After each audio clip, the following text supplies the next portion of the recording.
The following is an It Was a Thing on TV special presentation.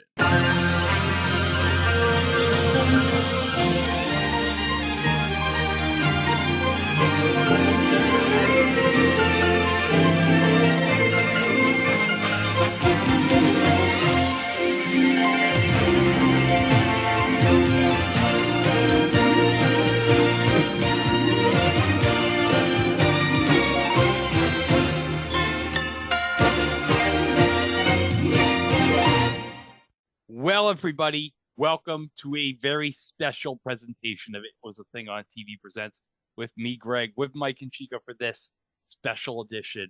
And guys, we first stumbled upon this list in The Ropers, where The Ropers was 49th on the TV Guide list of the 50 worst shows of all time from 2002. And I infamously said that that list was bullshit. So we've waited 2.5 years, and now we are finally going to roast this list. And we're going to re-rank this list, and we're going to give our proper 50 worst shows of all time. So, Mike, why don't you go through this list and see what we can take out? Okay.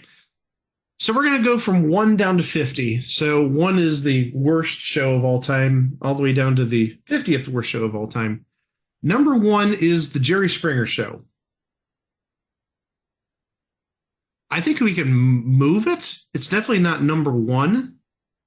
And also, if we keep Jerry Springer on, how do you not put Maury on this list, even though Maury was, let's say, tolerable for maybe about like the first 7, 8, 10 years? Maury was a classier version of the Jerry Springer Show, if such a thing were even possible. Well, Maury was primarily DNA tests. Jerry Springer, I think, was anything but DNA tests. Did I tell you about the time I spent my birthday in New York and one of the things we did was watch the Maury Show? You say that all the damn time. We all know you were at the Chicken Tetrazzini episode. I like filing Jerry Springer and Maury under what I call LCD TV. Not liquid crystal display, but least common denominator TV. Just shows for, I don't want to say the lowest of the low, but yeah, they don't bring any redeeming value to the table. Definitely, not great shows. Definitely not the worst show of all time, but that's their opinion. Now, number 2, My Mother the Car. I'm going to make a case for My Mother the Car not to be on this list. Ooh. It may not be a good argument, but follow me. I'm going to try my best here. Think about some of the other dopey TV shows that were on at that time. Specifically, I'm thinking about Gilligan's Island. I'm thinking about other shows in that sort of ilk. I'm not going to include the Monsters of the Addams Family. I like those shows, but it just seems like that mid-60s was an era of really corny TV shows. Or corny comedies, let's say.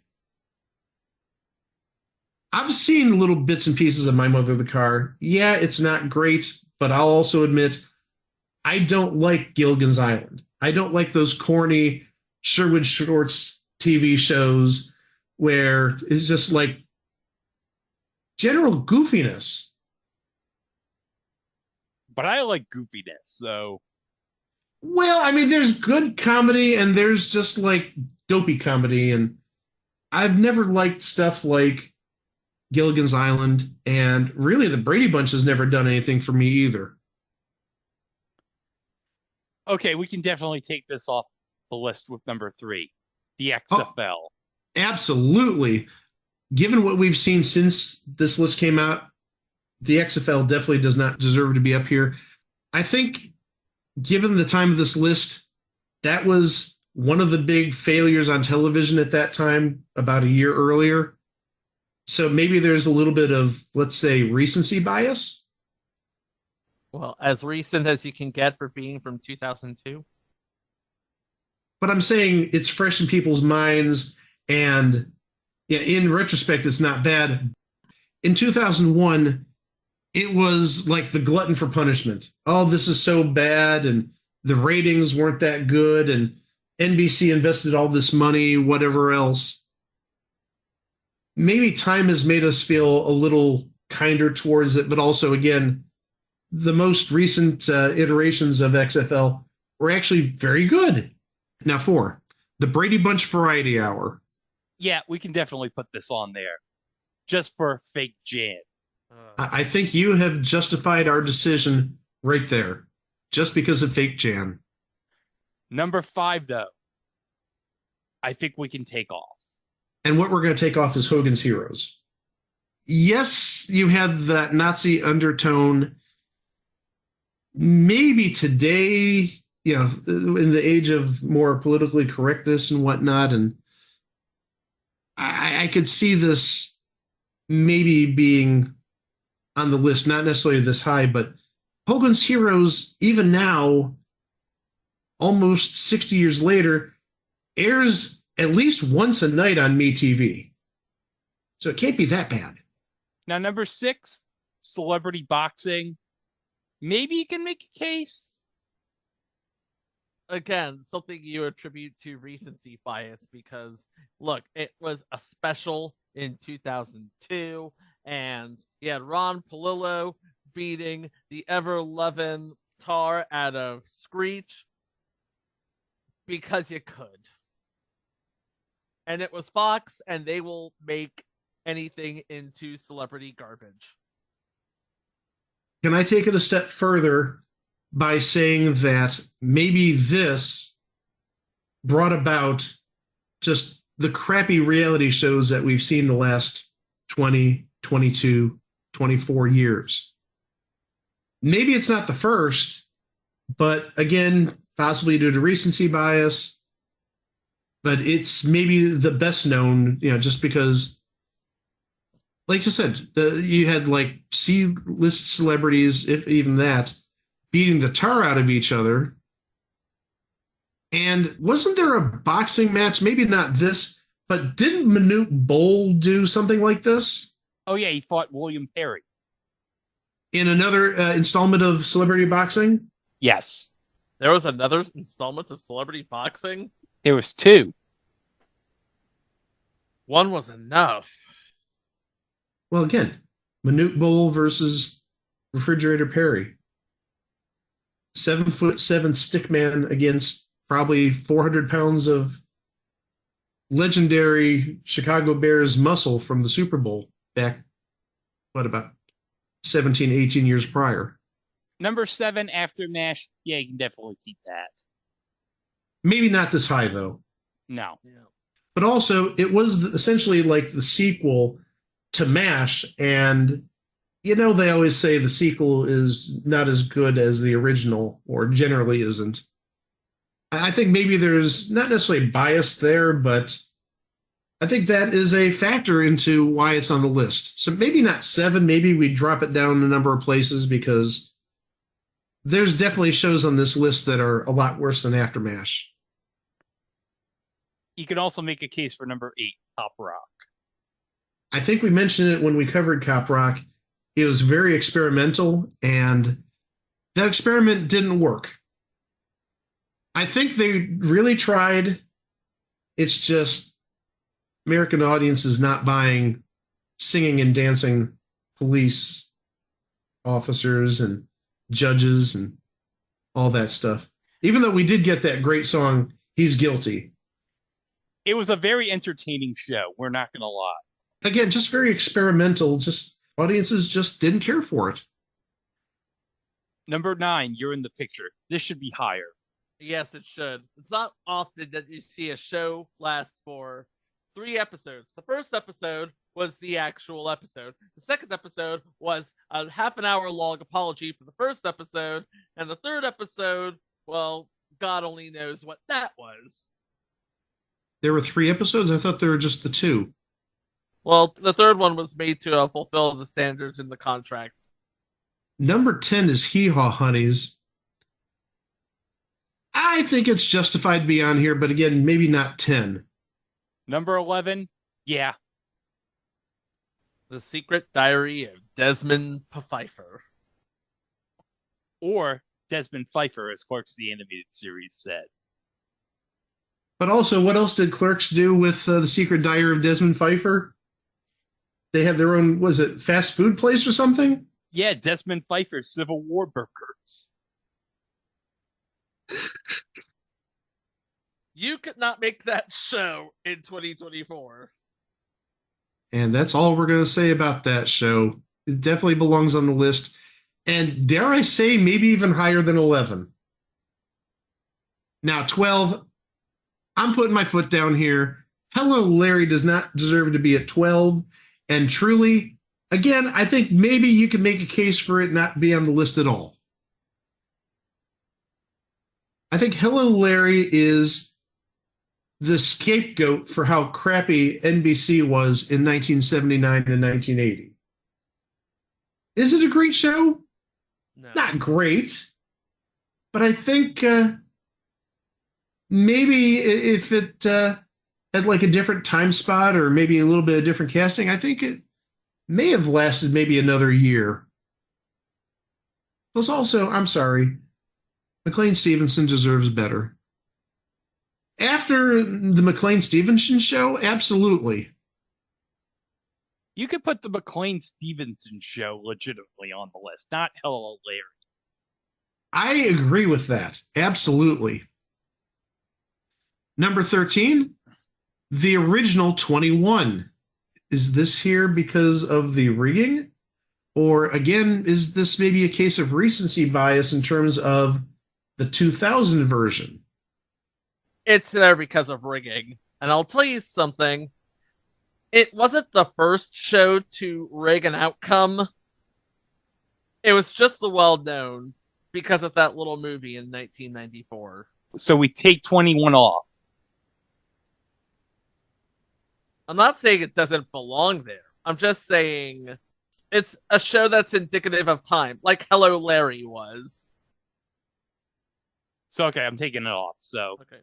So maybe you're just considering, again, a scapegoat for the entire genre? Yep. number 14, Baby Bob. Yeah, this was really bad. This was a show based off like a series of commercials, which really were not that good or funny. And shockingly, they made an unfunny show. That's a theme for something we'll talk about a little bit later. Greg, number 15, I'm sure hurts you a little bit. Manimal. Yeah, but you know what? I understand why. So, Yeah, it just wasn't a good show. It overpromised and underdelivered is what it was. Plus, if you can find the press photo with Simon Corkindale with the falcon on his wrist, Greg would like that for the museum. number 16, The Chevy Chase Show. This should be higher. This should be top 5. I'm not going to lie, I didn't see the Chevy Chase show back in the day, but again, it's sort of like the scapegoat for the late night talk show category because, I mean, you could put in maybe Joan Rivers here, but it was not good. I mean, even now, what, 30 years later, there's still jokes about the Chevy Chase show being so bad. You could put the Pat Sajak show on the list. Probably be a better fit for the list. At least he, I think, aspired to be a late night talk show host. If you listen to his interviews, he said he loved Jack Parr growing up. I don't think you're going to get the same answer from Chevy. I think he was looking maybe for a paycheck, trying to do comedy, and he just doesn't have talk show chops. Pat Sajak, he does. I think you're right there. Pat at least tried. Chevy didn't. Number 7, I didn't even know this was a thing. Number 17, Casablanca. They made a show based on Casablanca. It was a prequel to the movie, and I'm thinking to myself, okay, there are just some things in pop culture that you don't touch. Casablanca is so seminal and so beloved that to touch it would be a cardinal sin. You need to have a good reason and a good story and a lot of money to touch that one. And they got David Soul to play Rick Blaine. Oh boy. I just want to see if there's on this episode guide if they actually have descriptions as to the episodes. Oh, look at this. They do. Yeah, I'm sorry. I took a look at the third episode, and I think right there that sort of gives this show's place on this list merit. Rick falls in love with an American prostitute who reminds him of Ilsa. Okay, now I want to see who the prostitute is. Watch it, somebody very famous. No, I don't think so. It's somebody who would be worthy of a one canon episode. I think we'd be going to zero cannons at that point. Half a cannon would be being very generous. Okay, so number 18, The Ugliest Girl in Town, which is a series from 1968 and 1969. The misadventures of a man disguised as a female model in London, England, to be with a woman he loves. What the heck? I mean, Tootsie had brains, okay? And Bosom Buddies had chemistry and heart. And RuPaul's Drag Race has moxie. What does this show have? I'm gonna assume this is a British show because the only name that oh no, I'm sorry, this was on ABC in America. Oh my gosh, the only name I recognize on the cast is Nicholas Parsons. He hosted Sale of the Century, the Quiz of the Week from Norwich. Well, he was also Benny Hill's sidekick for a long time in the 60s, 70s, and 80s. Now, I'm going to take this off this list and replace it with something with a similar premise, okay? Work It. Do you remember Work It? I remember Work It. Number 19, and I don't think you want to instigate anybody with this, so I think the less said the better. The PTL Club. Yeah, we can just take this off. Well, we could just not talk about it, period, because getting into religion and stuff like that. And also, let's remember why the PTL Club ended.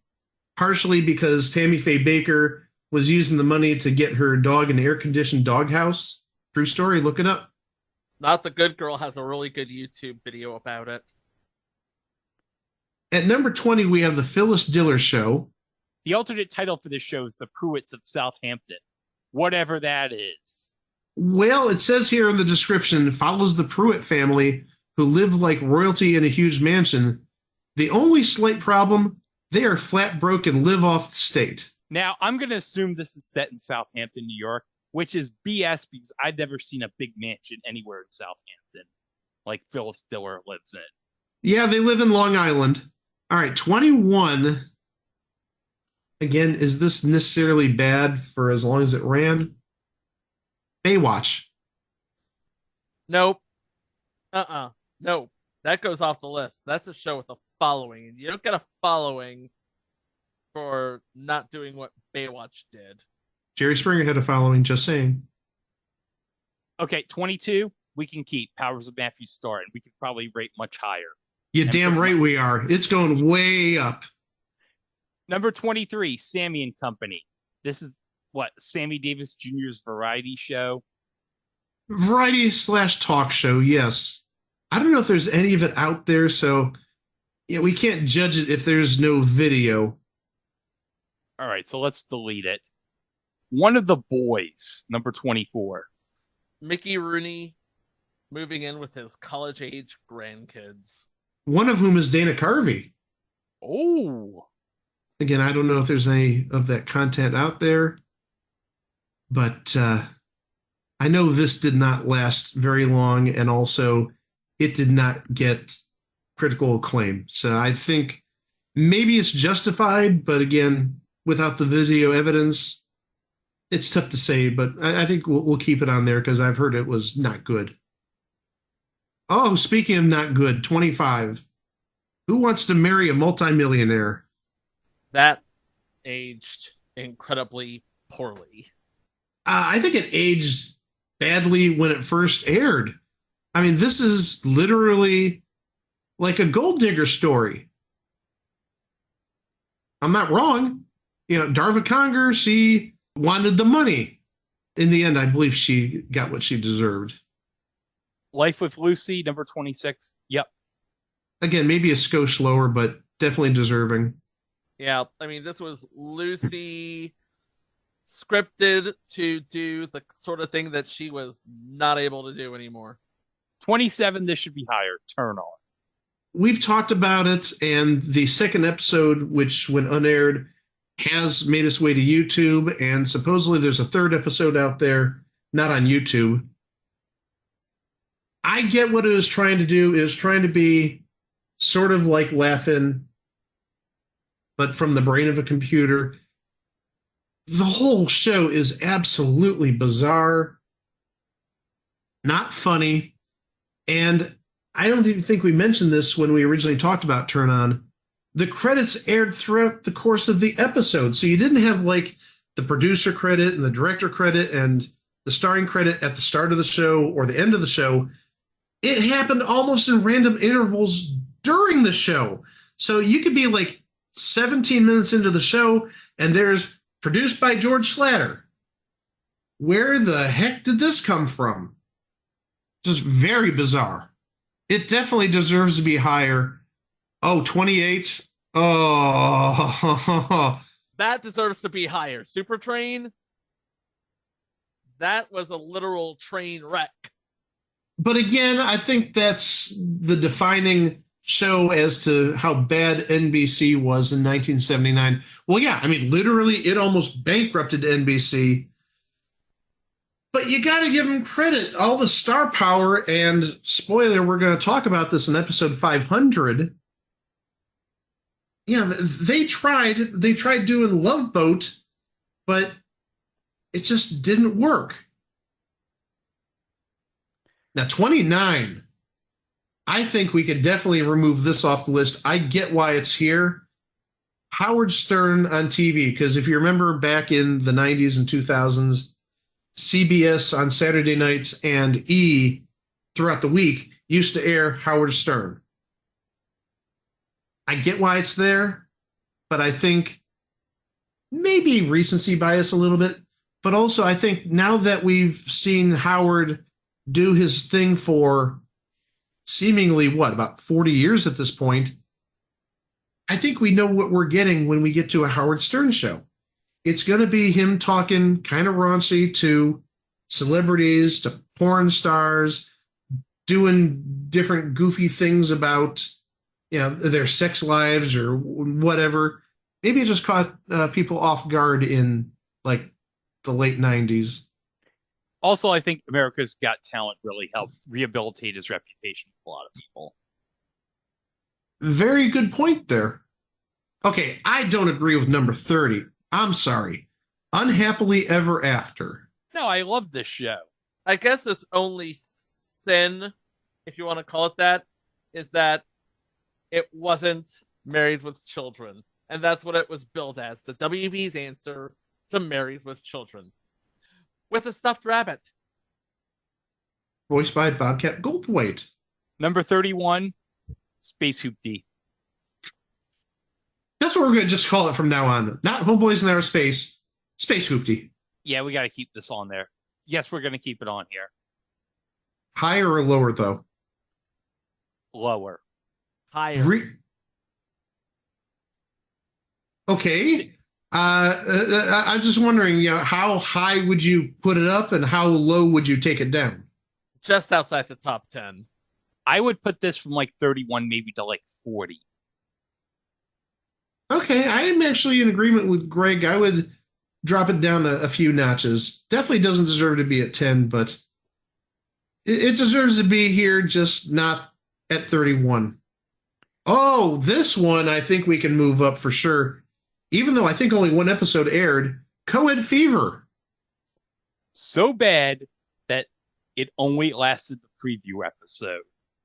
I think that's basically all we need to say is it ran that one episode and then got yanked. That's a pretty bad show. You could also probably make a case for Delta House to be on this list as well as Brothers and Sisters. Oh, you just want Brothers and Sisters on the list so I can say, Zipper! Damn straight. But hold on, number 33. Ah, shuck. Holmes and Yo-Yo, the original RoboCop. I think it's definitely justified on the list, but maybe this goes up a skosh higher. 33, yeah, pretty good number. I think maybe if we put it in like the 20s, 25, 27, 28, I think that would be a better fit. Well, there's a TV movie at 34 from 1963, Alexander the Great. I don't know how they can make Alexander the Great bad unless it has to do with the casting, because this TV movie had William Shatner and Adam West. William Shatner was Alexander the Great, and Adam West was Cleander. Oh, this sounds like a winner. Well, again, I think without video, we can't really cast judgment. And usually, historical shows, they give it some sort of reverence where it's not going to be bad. So, what happened? What was it? Shatner, like, really hamming it up in the early stages of his career? And was it so bad because 3 years later he would have gotten the role on Star Trek? I don't know. 35, Pink Lady and Jeff. Yep. And it goes up. Now 36, I'm going to disagree with because I miss Sheriff Lobo. Does it stay on the list, though? No. I think I'm going to agree with you on that. It had a cult following, but there was a bit of charm to it. And also, again, let's remember NBC between 1979 and 1980, or 81 in this case. Number 37, Saturday Night Live with Howard Cosell. Yeah, I can see why. I don't remember seeing an episode of that. Well, just think like a late night talk show done on Saturday nights with Howard Cosell. I think that sort of paints the picture that you need. Oh, we talked about 38 just on the Sarah episode, Helltown with Robert Blake. That's what I want to see. Beretta as a priest. Wait, I didn't know that one of the co-stars on this show was Whitman Mayo. They got Grady on this show. Oh, and it was created by Robert Blake. I will say that theme song is a banger, though. If you've ever heard it. Now, do we keep it or remove it? You know what? Knowing what we know about Robert Blake now really wouldn't justify taking it off the list. Okay. I'm going to say keep it on the list. I have not seen Helltown in a very long time. That's a tough call, but yeah, I think just provisionally we'll keep it on there. But no, the next one, 39, this is going higher. The new Leave It to Beaver. How the heck did it run for 6 years? You know what? I remember watching this when I was a kid. I remember watching the original Leave It to Beaver. I didn't have much of a problem with either, but I think the bigger sin of the new Leave It to Beaver was that it had a show of that caliber to live up to, and it didn't. I remember it as a kid, and I thought it was just flat out corny. And I like the original Leave It to Beaver, mind you. Number 40. This is going to be higher. Making it. You darn right that's going higher. Absolutely. Definitely higher. Definitely higher. Now, the next two I'm going to take off. The Tom Green Show and The Flying Nun. Don't think either of these two should be on the top 50. Again, I think for Tom Green, there's the recency factor. Plus, also, Tom Green, he sort of fell off the face of the earth after about like 2010 or so. He's not the name he was back in his MTV heyday. I know he still tours doing stand-up and whatnot, but he's not the personality that he was 20 years ago, even maybe 15 years ago. And The Flying Nun, okay, why is this on the list? Because Sally Field was America's sweetheart. I think possibly The Flying Nun is on the list for the same reason that I mentioned My Mother the Car is on the list. Just the sort of goofy, premised comedy show. Now, admittedly, I love The Flying Nun. But again, what is a nun doing flying? What is a car doing talking with this deceased person's mother personality, her soul or whatnot? I think the flying nun is absolutely harmless, but my mother the car still deserves to be on the list. Yeah, we're gonna keep number 43. Whoops. Hey, let's make a comedy about the end of the world. Well, they did do The Last Man on Earth. Now, admittedly, that wasn't nuclear annihilation, but yeah, that's, I think, going significantly higher. Number 44, She's the Sheriff. But that was a pretty bad show, though. It was a bad show. Top 50 of all time? No. That's a tough call. Again, I think maybe its reputation is the reason it's on the list. Because remember, even South Park back in the day used to make fun of She's the Sheriff. Of all the shows on TV, let's poke fun at this. 45, I think we can justifiably keep this on the list. We covered it, aka Pablo. Definitely. I mean, not everything Norman Lear touches turns to gold, I'm afraid. This was just one rare case of him missing the plot. You know what I mean? Well, also, let's remember we covered A Year in the Life, and that lasted the same number of episodes. Maybe it didn't get more episodes for a variety of reasons. Maybe, doing a deal with the devil is not the best sort of background for a show, but how come that's not on the list? Maybe just because there's no video footage of it, and aka Pablo, I know there's some on YouTube. We saw it when we covered it. Maybe that, I don't know. Maybe it's possible that aka Pablo survived, but A Year in the Life didn't because it was recorded in 76, and maybe CPS tossed out some shows like this. Who knows? 46, and this one, believe it or not, was my original pick for Money in the Bank for my 50th birthday, but I decided not to, and I'm probably going to pop it on the list sometime in the next 6 months. Me and the Chimp. There's a little bit on YouTube. I've seen it. It is not good. This doesn't have Leonard Fry. But it has Ted Bessel and Anita Gillette. And even they couldn't save it. Needed more Greg Evigan.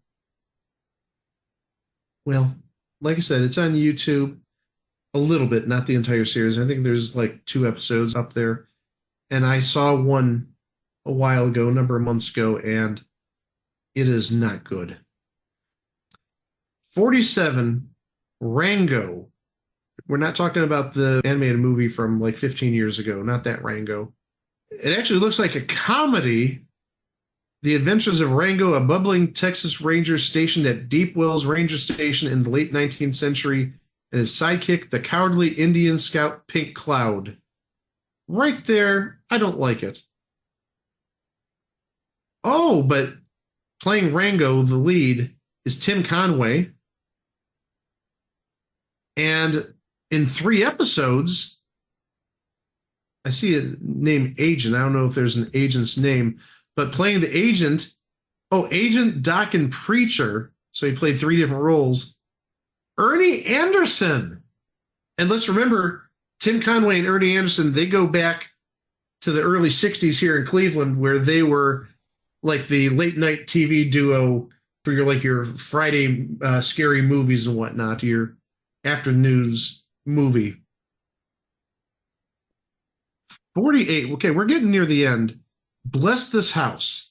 This was a vehicle for Andrew Dice Clay without the dice. This was a vehicle for the PG rated Andrew Clay. Which is what people did not want to see. They wanted raunchy Andrew Dice Clay. So I think I can see why this didn't work. 49. I'm sorry. This is going off the list. I've seen plenty of this the last few months. The Ropers. We're going to revisit it in like 2 weeks, I think. 3 weeks, sometime in the next month. The Ropers is not that bad. I think it's caught up in that, hey, we need some bad shows from the late 70s, early 80s, and this fits the bill because it only lasted a season and a half. I think it's a perfectly hilarious show. The one thing that I think hurts it most is the mannerisms, the comedy is too much like Three's Company, which is understandable given who's behind the show. That's the only downside. Otherwise, again, I think it's a perfectly good show. It streams on one of the Plex channels almost all the time. It's very bingeable. It's very funny. It just gets a bad reputation. Yeah, I'm wondering whoever wrote this, did they just watch bits and pieces and say, just come up with 50 of something? Well, again, yeah, a number of these, well, again, the number of these TV shows, they're sort of the victims of their times. Is Hello Larry number 12 bad? I don't think so. Is the Ropers number 49 bad? No, it shouldn't be on the list at all as far as I'm concerned.